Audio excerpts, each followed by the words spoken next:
इस लेक्चर में हम डिस्कस करेंगे यूनिट 2। यूनिट 1 हमने क्लियर कर लिया है। यूनिट 2 में हमने पढ़ा था कि एनवायरनमेंट क्या होता है, पॉल्यूशन, उसके काइंड्स और किस तरीके से एंशिएंट इंडियन फिलॉसफी ने एनवायरनमेंट को प्रोटेक्ट करने की बात की है। यूनिट 2 आपकी इंपॉर्टेंट है क्योंकि इसके अंदर आप लीगल फ्रेमवर्क डिस्कस करने वाले हैं कि हमारे कॉन्स्टिट्यूशन में सबसे पहले पढ़ेंगे आप कि कॉन्स्टिट्यूशन में कौन से ऐसे प्रोविजंस हैं जो एनवायरनमेंट को प्रोटेक्ट करते हैं। उसमें हम कुछ आर्टिकल्स पढ़ेंगे। इसके अलावा आप पढ़ेंगे कि आपकी सीआरपीसी, जिसको चेंज करके बीएनएसएसएस, भारतीय नागरिक सुरक्षा संहिता बना दिया गया है, इसके प्रोविजंस। फिर हम डिस्कस करेंगे इसके अंदर बीएनएस, जो कि पहले आपका इंडियन पिनल कोड हुआ करता था। इन दोनों लॉज को चेंज करके बनाया गया था 2023 में। तो इन तीनों लॉज के अंदर क्या क्या प्रोविजन दिए गए हैं एनवायरनमेंट को प्रोटेक्ट करने के, सबसे पहले ये पढ़ेंगे। फिर हम पढ़ेंगे कि जो डेवलपमेंट हम करते हैं, जैसे कंस्ट्रक्शन का, रोड्स बनाना, इंडस्ट्रीज बनाना, तो हम डेवलपमेंट करते समय किस तरीके से एक बैलेंस क्रिएट करेंगे एनवायरनमेंट के बीच में और डेवलपमेंट के बीच में। फिर लास्ट में हम डिस्कस करेंगे कि प्रॉब्लम्स क्या क्या हैं एनवायरनमेंट से कनेक्टेड, और पीआईएल का क्या रोल है, पब्लिक इंटरेस्ट लिटिगेशन का क्या रोल है हमारे एनवायरनमेंट को प्रोटेक्ट करने में। क्योंकि कुछ इंपॉर्टेंट केसेस आए, जैसे एमसी मेहता, उसने काफी चीजों को डिक्लेयर करा कि हमारे एनवायरनमेंट में क्या चीजें होनी चाहिए या क्या चीजें नहीं होनी चाहिए। आइए सबसे पहले डिस्कस करते हैं हम कॉन्स्टिट्यूशनल प्रोविजंस के बारे में। तो देखो, कॉन्स्टिट्यूशन के अंदर आपको तीन चीजें देखने के लिए मिलती हैं। सबसे पहले आपको देखने के लिए मिलेगा आर्टिकल 48A। आर्टिकल 48A जो कि आपका एक डीपीएसपी है। डीपीएसपी आपने ऑलरेडी पढ़ लिए हैं, जो कि हमारे कॉन्स्टिट्यूशन के पार्ट 4 में दिए गए हैं। तो आर्टिकल 48A ऐड किया गया और इसमें स्टेट को एक ड्यूटी दी, यानी उसका एक ऑब्लिगेशन क्रिएट करा कि तुम्हारी ड्यूटी है कि तुम प्रोटेक्ट करो और इंप्रूव करो किस किस चीज को, एनवायरमेंट को, फॉरेस्ट को और वाइल्ड लाइफ को। सो बेसिकली यहां पर एक स्टेट की ड्यूटी हो गई। दूसरी तरफ हम देखते हैं आर्टिकल 51A(G), जो कि आपका एक फंडामेंटल ड्यूटी है, फंडामेंटल ड्यूटीज। तो फंडामेंटल ड्यूटी कहती है कि हर एक सिटीजन, यानी हर एक नागरिक की मॉरल और लीगल जिम्मेदारी है कि वो एनवायरनमेंट को प्रोटेक्ट करें और जितने भी लिविंग क्रिएचर हैं, एनिमल्स हैं, उनके प्रति जो है दया दिखाएं, यानी कंपैशन दिखाएं उनके लिए। ऐसा ना हो कि वो वाइल्ड लाइफ के जो जीव जंतु हैं उनके साथ जो है क्रूएलिटी करें, यानी उनको मार के खाएं या उनकी सारी चीजें, इन सभी चीजों को प्रोटेक्ट करने की एक सिटीजन की भी जिम्मेदारी है। तो एक तरफ हमने देखा स्टेट की ड्यूटी है, एक तरफ हमने देखा कि सिटीजन की ड्यूटी है। नेक्स्ट आपको देखने के लिए मिलता है आर्टिकल 21।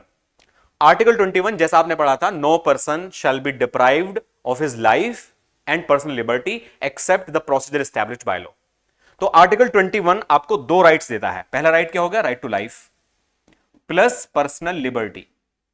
तो ये जो राइट टू लाइफ है, राइट टू लाइफ कैसी होनी चाहिए, तो उसमें हमें क्लीन एनवायरनमेंट का भी राइट दिया गया है। सुप्रीम कोर्ट ने काफी केसेस के अंदर ये डिक्लेयर कर दिया कि जो हमारा एनवायरनमेंट है, तो स्टेट की ड्यूटी है, क्योंकि तो स्टेट की ड्यूटी को फिर यहां पर राइट डिक्लेयर कर दिया गया कि एनवायरनमेंट का क्लीन होना भी सिटीजन का एक फंडामेंटल राइट है। तो ये तीन आर्टिकल जो है आपने यहां पर देखे। सबसे पहला आर्टिकल आपने देखा आर्टिकल 48A, जिसके अंदर स्टेट की ड्यूटी हो गई। फिर आपने देखा आर्टिकल 51AG, जहां पर सिटीजन्स की ड्यूटी हो गई। और आपने देखा आर्टिकल 21, जिसके अंदर राइट टू क्लीन एनवायरनमेंट जो है हमें देखने के लिए मिला। तो ये तीन चीजें हमारे कॉन्स्टिट्यूशन के अंदर दी गई हैं जो प्रोटेक्ट करती हैं हमारे एनवायरनमेंट को। इसके बाद आगे बढ़ते हैं, यानी आपके बीएनएस, जिसको हम अब आईपीसी के नाम से, पहले आईपीसी के नाम से जानते थे, अब वो बीएनएस में बन गया है। तो एक तरफ आपको देखने के लिए मिल रहे होंगे ओल्ड आईपीसी के प्रोविजन, यानी जो हमारे पहले थे, जैसे पब्लिक न्यूसेंस आईपीसी के सेक्शन 268 में, फॉलिंग पब्लिक वाटर, यानी पब्लिक वाटर को खराब करना, आईपीसी का सेक्शन 277, नोक्शियस एटमॉस्फेयर बनाना, यानी वातावरण को जहरीला बनाना, कुछ ऐसी चीजें उसके अंदर डाल देना, सेक्शन 278 में। या फिर नेग्लिजेंट हैंडलिंग ऑफ टॉक्सिन्स, यानी जो इंडस्ट्रीज हैं, अगर वो कोई भी हजार्डियस चीजें इस्तेमाल कर रही हैं, खतरनाक चीजें अपने इंडस्ट्री में लगाती हैं, तो वो उनकी जो हैंडलिंग है, यानी उन्हें पानी में नहीं डालने हैं, वो नदियों में बह रहे हैं, एनवायरमेंट में यूं ही निकल रहे हैं, यानी वो कॉशंस नहीं बरत रहे हैं, लापरवाही दिखा रहे हैं उसके अंदर। या फिर कोई भी जो है नेचुरल हमारी जो प्रॉपर्टी है, पब्लिक प्रॉपर्टी, उसमें मिसचीफ करता है 425 में। तो ये सारे प्रोविजन जो हैं अब इनमें चेंज करके बन गए हैं। तो ये चार्ट आप इसका एक स्क्रीनशॉट भी ले लीजिए ताकि ये आपको याद रहे।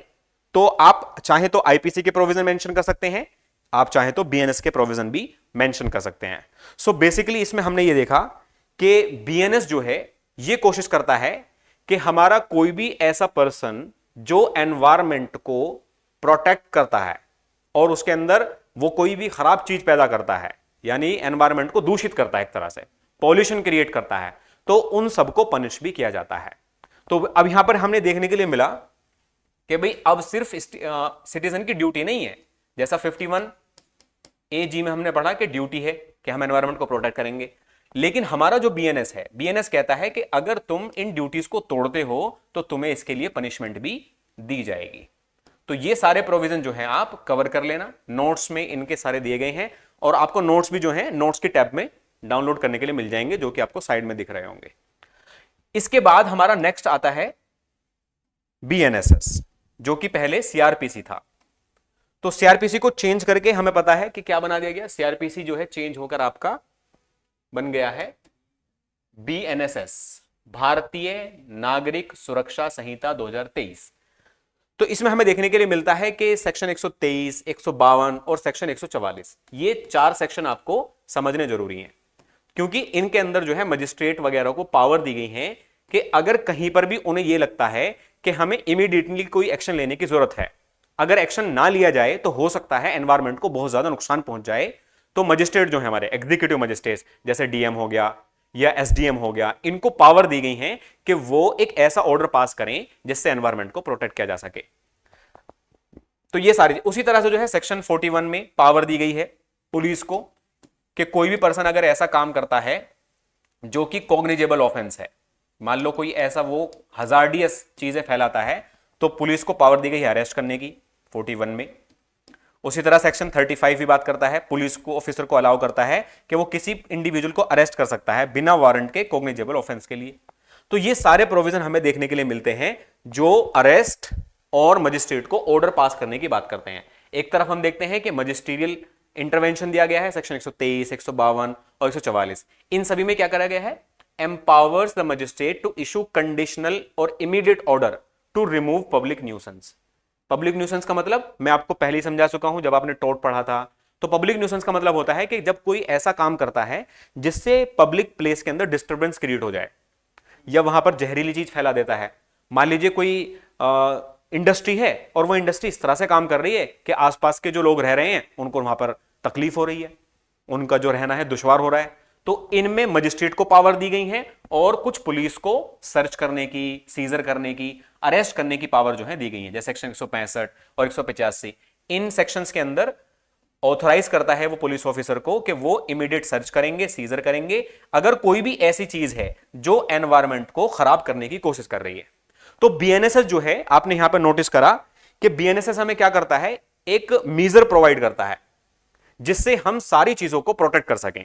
इसका भी आप स्क्रीनशॉट ले लीजिए, अगर स्क्रीनशॉट नहीं भी लेते हैं तो हम आपको पीपीटी अवेलेबल करा देंगे। आपको जो है लेक्चर के साइड में यहां पर एक बटन दिखेगा, आप उसे डाउनलोड कर सकते हैं। तो आपने देखा कि किस तरीके से हमारा तीनों लॉज जो हैं, पहला लॉ हमने क्या पढ़ा, पहला हमने पढ़ा कॉन्स्टिट्यूशन ऑफ इंडिया, दूसरा हमने पढ़ा बीएनएस भारतीय न्याय संहिता, तीसरा बीएनएसएस। तो ये तीनों लॉज प्रोटेक्ट करते हैं हमारे एनवायरमेंट को और इनके रिगार्डिंग हमें प्रोविजन देते हैं। इसके बाद हम देखते हैं कुछ ऐसी चीजें जो एनवायरमेंट को प्रोटेक्ट करने के लिए और भी ज्यादा जरूरी हैं, जो कि हमारा आता है एनवायरमेंट वर्सेस इकोनॉमिक डेवलपमेंट। देखो यहां पर एक फिलॉसफी समझिए, आपको एक चीज समझनी बहुत जरूरी है। पहले क्या होता था, जब डेवलपमेंट होता था तो डेवलपमेंट के साथ यह समझा जाता था कि अगर हम मान लो डेवलपमेंट कर रहे हैं, क्योंकि यह माना जाता है कि अगर आप कुछ चीज करते हैं तो उसके कंसिक्वेंस होते हैं। Every action has equal and opposite reaction, यानी हर एक्शन का एक रिएक्शन होता है। तो अगर डेवलपमेंट करेंगे तो कहीं ना कहीं एनवायरमेंट में फर्क भी पड़ेगा। तो पहले इस फिलोसॉफी को मानते थे कि एनवायरमेंट जो है कॉम्प्रोमाइज होगा, लेकिन हमारी जो मॉडर्न फिलोसॉफी है अब वो ये कहती है कि डेवलपमेंट भी करो और डेवलपमेंट ऐसा करो जिससे एनवायरमेंट कम से कम कॉम्प्रोमाइज हो, यानी कम से कम नुकसान हो एनवायरमेंट को। अब ये होगा कैसे कि हम ऐसा डेवलपमेंट करें जो कि सस्टेनेबल हो। तो एक वर्ड होता है सस्टेनेबल डेवलपमेंट, यानी ऐसा डेवलपमेंट जो एनवायरमेंट को कॉम्प्रोमाइज ना करे। क्योंकि इसमें कॉन्सेप्ट आता है, मान लीजिए कि आप जो है ये जो जनरेशन चल रही है हमारी, तो हम प्रेजेंट जनरेशन इस तरीके से एनवायरमेंट को यूज करें कि जो हमारी नेक्स्ट जनरेशन आएगी वो नेक्स्ट जनरेशन भी एनवायरमेंट का फायदा उठा सके। यानी वहां पर क्या हो, अब हमारी जनरेशन ले लीजिए, जनरेशन 1, अब ये जो जनरेशन सेकंड आएगी हमारी, मान लीजिए, तो जनरेशन सेकंड के पास एक ऐसा एनवायरमेंट हो जो कि क्लीन एनवायरमेंट हो, उनके पास अच्छा पानी हो, अच्छी उनके पास हवा हो, यानी उनकी सराउंडिंग अच्छी हो। तो ये राइट भी है, इसके ऊपर डिस्कशन भी चल रहा है कि भाई आने वाली जनरेशन के राइट्स को भी प्रोटेक्ट किया जाना चाहिए, क्योंकि ऐसा ना हो कि हम सब कुछ खराब कर दें और आने वाली जनरेशन के पास कुछ ना बचे। तो इसको भी ध्यान में रखा जा रहा है। तो हम ये कहते हैं कि हमें डेवलपमेंट ऐसे करना है ताकि फ्यूचर में हमारा एनवायरमेंट जो है कॉम्प्रोमाइज ना हो। हम सारी बातों का ध्यान रखते हुए करेंगे कि हम इंडस्ट्रीज से ऐसा काम करें जिससे एनवायरमेंट में कम नुकसान हो। उसी तरह से हमारी जो पॉजिटिव एनर्जी का हम इस्तेमाल करेंगे, जिसको सस्टेनेबल डेवलपमेंट कहते हैं, कि हम एनर्जी कौन सी इस्तेमाल करें, जैसे जो कम नुकसान करे एनवायरमेंट को। जैसे सोलर सिस्टम हम लगाते हैं, जब हम सोलर पैनल लगाते हैं तो उससे हमें एनर्जी मिलती है, लेकिन वो एनवायरमेंट को नुकसान नहीं करते, जिसको ग्रीन एनर्जी कहते हैं। अभी आप देख रहे हैं जो कार वगैरह हैं, व्हीकल्स हैं, उसके अंदर भी हम ग्रीन एनर्जी का इस्तेमाल कर रहे हैं इंस्टीड ऑफ जो हम पहले करते थे पेट्रोलियम वगैरह उनको छोड़कर। तो इससे भी क्या होगा, कहीं ना कहीं एक बढ़िया हमें आउटकम मिलेगा। तो इन सारी चीजों को ध्यान में रखते हुए हम बैलेंस क्रिएट करते हैं कि हम प्रेजेंट में जो चीजें इस्तेमाल कर रहे हैं उससे एक अच्छा खासा बैलेंस बना रहे। अब अगर देखें प्रेजेंट में, यानी करंट जो सिचुएशन चल रही है हमारी, क्या क्या ऐसी चीजें हैं जो हमारे एनवायरमेंट को नुकसान पहुंचा रही हैं। तो सबसे पहले देखो, क्लाइमेट चेंज हो रहा है। सबसे पहली प्रॉब्लम क्या है, क्लाइमेट चेंज हो रहा है। हम पहले क्या था, पहले बहुत ज्यादा इतनी हीट नहीं होती थी, लेकिन अब जो है धीरे धीरे हमारा क्लाइमेट इतना ज्यादा गर्म होना शुरू हो गया है, एक्सट्रीम वेदर आना शुरू हो गया है। अभी भी मार्च हमारा गया है, आपने मार्च में देखा कि क्लाइमेट कितना खराब चल रहा था, कभी बारिश हो रही है, एकदम से गर्मी हो रही है, एकदम से ठंड हो रही है। और आज प्रेजेंट में भी आप देखेंगे कि अप्रैल का महीना चल रहा है, इसके अंदर भी आप देख रहे हैं गर्मी हो गई एकदम से। तो ये क्लाइमेट चेंज जो है बहुत ज्यादा इफेक्ट कर रहा है। तो ये किस लिए हो रहा है, क्योंकि हम जो एनवायरमेंट को दूषित कर रहे हैं, पोल्यूट कर रहे हैं, उसकी वजह से क्लाइमेट चेंज पे बहुत ज्यादा प्रभाव पड़ रहा है। दूसरा हम देखते हैं एयर पॉल्यूशन बहुत ज्यादा हो रहा है। एयर पॉल्यूशन मैंने आपको पढ़ाया था कि ये जितनी भी इंडस्ट्रीज वगैरह हैं या व्हीकल्स वगैरह हैं, इन सब से निकलने वाली जहरीली गैस एनवायरमेंट को दूषित कर रही है, जिसकी वजह से एसिड रेन भी देखने के लिए मिलती है।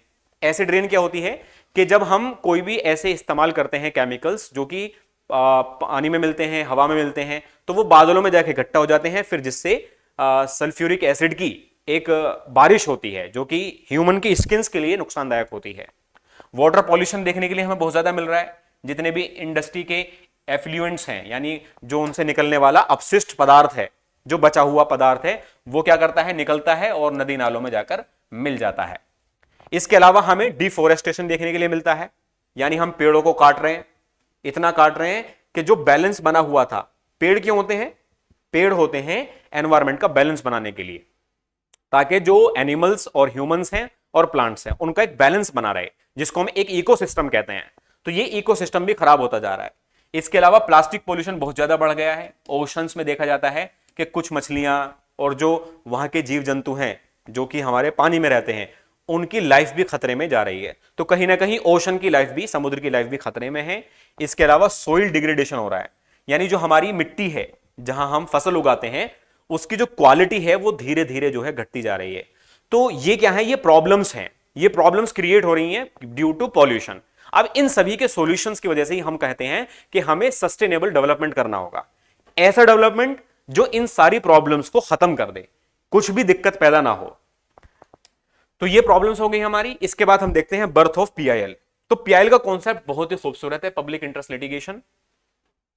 तो पब्लिक इंटरेस्ट लिटिगेशन मैं आपको पहले भी समझा चुका हूं। वैसे तो पब्लिक इंटरेस्ट लिटिगेशन बेसिकली क्या है, अगर सिंपल वर्ड्स में आप समझो, पहले क्या होता था, पहले सिर्फ जिस पर्सन के राइट वायलेट हुए हैं, जिस पर्सन के राइट वायलेट हुए हैं, सिर्फ उसी को राइट होता था कि वो कोर्ट में जाए और उसको एनफोर्स करा सके। जिसको हम कहते थे लोकस स्टैंडाई। ये कॉन्सेप्ट आप याद रखो, लोकस स्टैंडाई। इसका मीन्स होता है right to stand in court, यानी कोर्ट में खड़े होने का अधिकार। तो ये कहता है कि अगर किसी पर्सन के राइट वायलेट हो रहे हैं, फॉर एग्जांपल ए के राइट वायलेट हो रहे हैं, तो ए के पास राइट है कि वो कोर्ट में अपने राइट को एनफोर्स कराए। लेकिन पीआईएल ने इस रेस्ट्रिक्शन को खत्म कर दिया, यानी जुडिशियल एक्टिविज्म का यूज करके सुप्रीम कोर्ट ने एक नया कॉन्सेप्ट इंट्रोड्यूस करा, जिसको हम कहते हैं पीआईएल, पब्लिक इंटरेस्ट लिटिगेशन, के अब सिर्फ वो पर्सन नहीं जिसके राइट वायलेट हुए हैं, कोई थर्ड पर्सन भी उसके बिहाफ पर सुप्रीम कोर्ट, हाई कोर्ट जाके जो है उनके राइट को एनफोर्स करा सकता है। फॉर एग्जांपल, जैसे मान लीजिए एनवायरमेंट का पॉल्यूशन हो रहा है, अब हमें लग रहा है कि दिल्ली के अंदर एनवायरमेंट पॉल्यूशन हो रहा है और किसी की वजह से हो रहा है, तो हम यहां उत्तर प्रदेश में बैठे हुए भी उस पर्सन के अगेंस्ट, उस इंडस्ट्री के अगेंस्ट जो है सूट फाइल, जो पीआईएल फाइल कर सकते हैं सुप्रीम कोर्ट के अंदर। क्यों? क्योंकि एनवायरमेंट का जो राइट है वो सभी का है, कोई एक पर्सन जो है उस पर हक नहीं रखता और कोई एक पर्सन उसको खराब नहीं कर सकता। तो पीआईएल ने रास्ते खोल दिए। किस चीज के रास्ते? कि भाई अब जो है सिर्फ वो पर्सन ही नहीं जिसके राइट वायलेट हुए हैं, बल्कि थर्ड पर्सन या कोई एनजीओ या कोई ऑर्गेनाइजेशन जो कि पब्लिक एक्टिविस्ट हैं, वो भी सुप्रीम कोर्ट तक जा सकते हैं राइट को एनफोर्स करने के लिए। अब इसमें कुछ केसेस भी देखने के लिए, जैसे एमसी मेहता का एक इंपॉर्टेंट केस है 1986 का। तो इसमें क्या है, गंगा रिवर से कनेक्टेड जो है कि गंगा रिवर में बहुत सारे दूषित पदार्थ मिलाए जाते थे, इनके रिगार्डिंग था। तो यहां पे क्या करा, ऑर्डर करा the closure of polluting tanneries and firmly establish the polluter pays principle. तो यहां पर सुप्रीम कोर्ट ने कहा कि जो भी इंडस्ट्री पॉल्यूशन क्रिएट कर रही है गंगा रिवर के अंदर, उनको बंद किया जाना चाहिए। और यह कहा, एक नया प्रिंसिपल इन्होंने इंट्रोड्यूस करा, पोल्यूटर पेज प्रिंसिपल, यानी जो पॉल्यूशन कर रहा है उसकी वजह से जितना एनवायरमेंट को नुकसान हुआ है वो उसको पे भी करेगा, इसलिए इसको कहते हैं पॉल्यूटर पेज प्रिंसिपल। नेक्स्ट हमने देखा इसमें एक और केस जो कि इंपॉर्टेंट है, इसको आप ध्यान रखना। इसी के अंदर जो है ये भी कहा गया था कि right to clean environment is the fundamental right. तो केस का नाम है इसमें वोलेरे सिटीजन वेलफेयर फोरम, 1996 का ये केस है। इसमें क्या इशू था? इसमें कह रहा था अनट्रीटेड एफ्लुएंट डिस्चार्ज, यानी जो हम डिस्चार्ज करते हैं जैसे इंडस्ट्री से निकलने वाली चीजें, इन सभी चीजें से निकलने वाली चीजें, तो इसमें कहा integrated the precautionary principle and sustainable development. दो प्रिंसिपल इसके अंदर आए, एक आया प्रीकॉशनरी प्रिंसिपल। प्रीकॉशनरी प्रिंसिपल ये कहता है कि जब आप कोई काम कर रहे हैं तो उस काम को करने से पहले प्रीकॉशंस लीजिए, सावधानी बरतिए कि आपकी वजह से एनवायरमेंट को नुकसान ना हो। नेक्स्ट इसमें है सस्टेनेबल डेवलपमेंट, जो मैंने अभी आपको समझाया था। सस्टेनेबल डेवलपमेंट यानी ऐसा डेवलपमेंट करो जो सस्टेन्ड हो, जिससे एनवायरमेंट को कम से कम नुकसान हो फ्यूचर जनरेशन को। लास्ट इसमें टीएन गोदावरन 1996 का केस है। इसमें इशू था wide spread deforestation and illegal logging across state. Deforestation का मतलब पेड़ों की कटाई, यानी जो हमारा वन है, जंगल है, उनको काटना, इसके ऊपर रोक लगाने की बात कही। तो इन्होंने जो है कंटिन्यूअस अमेंडमेंट जारी करी यहां पर सुप्रीम कोर्ट ने, और इन्होंने फॉरेस्ट को डिफाइन करा और इसको प्रोटेक्ट करने की जो है गाइडलाइन जो है जारी की गई। तो ये केसेस हैं जो इंपॉर्टेंट है। इसमें आप एमसी मेहता का और वोलेरे सिटीजन का याद रख सकते हैं, जो कि इंपॉर्टेंट केस है इसके अंदर। तो ये आपका हो गया पीआईएल का कॉन्सेप्ट। इसके अलावा जो है 4 पिलर माने जाते हैं एनवायरमेंट को प्रोटेक्ट करने के लिए। जैसा हमने पोल्यूटर पेज प्रिंसिपल पढ़ा, इसको ध्यान रखना, ये आपका अगली यूनिट में भी आएगा। तो ये कह रहा है फाइनेंशियल बर्डन किसके ऊपर है? जिसने एनवायरमेंट को खराब किया है। दूसरा है आपका precautionary principle. Precautionary principle simple ये कहता है कि आप जो है जब काम कर रहे हैं, इंडस्ट्री चला रहे हैं, कोई भी काम कर रहे हैं, तो आप सावधानी बरतें। इसके अलावा सस्टेनेबल डेवलपमेंट, कि डेवलपमेंट ऐसा करो जो फ्यूचर में आने वाली जनरेशन है उसकी इकोनॉमिक नीड भी पूरी हो सके, सारी चीज हो सके। और एक है पब्लिक ट्रस्ट डॉक्ट्रिन। इन सारे डॉक्ट्रिन को हम आगे आने वाली यूनिट्स में भी पढ़ेंगे, लेकिन यहां पर इनको इसलिए दिखाया गया क्योंकि इन केसेस के अंदर, क्योंकि हम बात कर रहे हैं लीगल प्रोविजन की, पीआईएल की, तो इन सभी के आउटकम में ये सारी चीजें जो हैं देखने के लिए मिलती हैं। सो हम सिंपली जो है ये समझे कि भी एनवायरमेंट को प्रोटेक्ट करने के लिए काफी प्रोविजन दिए गए हैं, उन प्रॉब्लम्स को डिस्कस किया और पीआईएल का कॉन्सेप्ट हमने डिस्कस करा। और पीआईएल के लिए एक चीज और ध्यान रखिए कि पीआईएल का जो कॉन्सेप्ट है आपका, वो 1979 हुसैन आरा खातून केस के अंदर आया था, जिसके अंदर बहुत सारे लोगों को रिलीज करा गया था और right to speedy trial as a fundamental right declare करा गया था आर्टिकल 21 में हुसैन आरा खातून केस के अंदर ही। इसके अलावा एनजीटी आपके लास्ट यूनिट में भी दी गई है, लेकिन यहां पर आप थोड़ा सा पढ़ लीजिए कि एनजीटी जो है नेशनल ग्रीन ट्रिब्यूनल एक टीथ की तरह काम करता है। ये ट्रिब्यूनल उन मैटर्स को सुनती है जो एनवायरमेंट के पॉल्यूशन से कनेक्टेड है, यानी एनवायरमेंट से कनेक्टेड, और वहां पर जो है ऑर्डर पास करती है ताकि उनके ऊपर इमीडिएट एक्शन लिया जा सके। क्योंकि जो हमारे ओल्ड जुडिशरी सिस्टम है वो काफी लेंथी होते हैं, इसलिए उसके लिए एक स्पेशलाइज्ड यूनिट बना दी, एक तरह से कोर्ट ही बना दी कि ये सिर्फ एनवायरमेंट से कनेक्टेड मैटर को सुनने का काम करेगी। तो इस यूनिट में इतना ही था। अगर कोई चीज समझ में ना आई हो तो आप डाउट सेशन में डाल देना। नेक्स्ट लेक्चर में हम डिस्कस करेंगे यूनिट 3। आज के लिए इतना ही। जय हिंद।